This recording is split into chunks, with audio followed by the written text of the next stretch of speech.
लागे धरती पे उतरल बा चाँद, लागे धरती पे उतरल बा चाँद, डोल जाई ईमान लागता। लागे धरती पे उतरल बा चाँद, डोल जाई ईमान लागता। ना भरोसा बा दिलवा के जज्बात पे, ना भरोसा बा दिलवा के जज्बात पे, बड़ी कातिल मुस्कान लगता। मन के पूरा भइल अरमान, आइल दिल में मेहमान लागता। लागे धरती पे उतरल बा चाँद, डोल जाई ईमान लागता।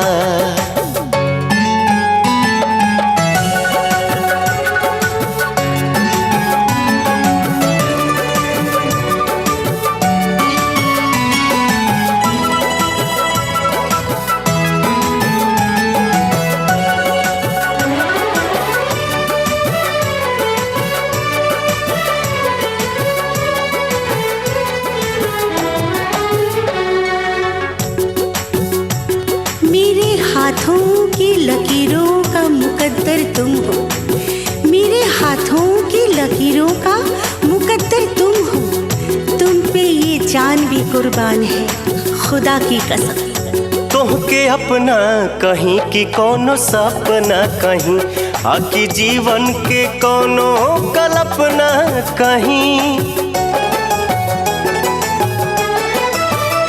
तोहके अपना कहीं की कोनो सपना कहीं, आखी जीवन के कोनो कल्पना कहीं।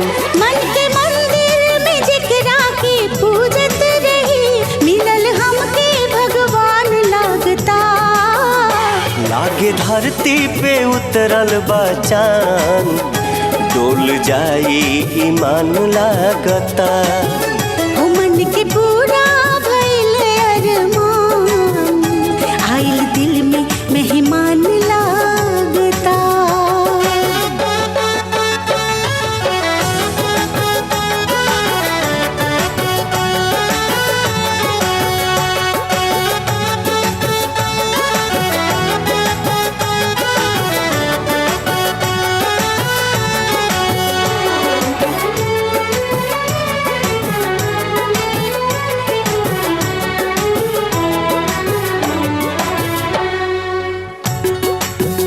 मैंने मांगा है दुआओं में खुदा से तुमको, मैंने मांगा है दुआओं में खुदा से तुमको। तुम मेरी जान हो, ईमान हो, खुदा की कसम। देहिया दूगो भले बाकी के ही पहचान, दिल के कोरा कागजवा पे तोहरे बना।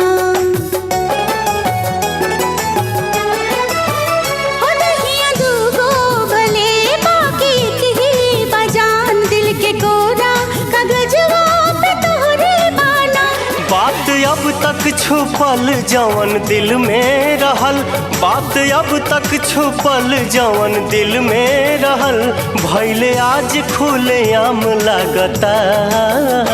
मन के पूरा भइल अरमान, आइल दिल में मेहमान लागता। लागे धरती पे उतरल बा चाँद, डोल जाई ईमान लागता।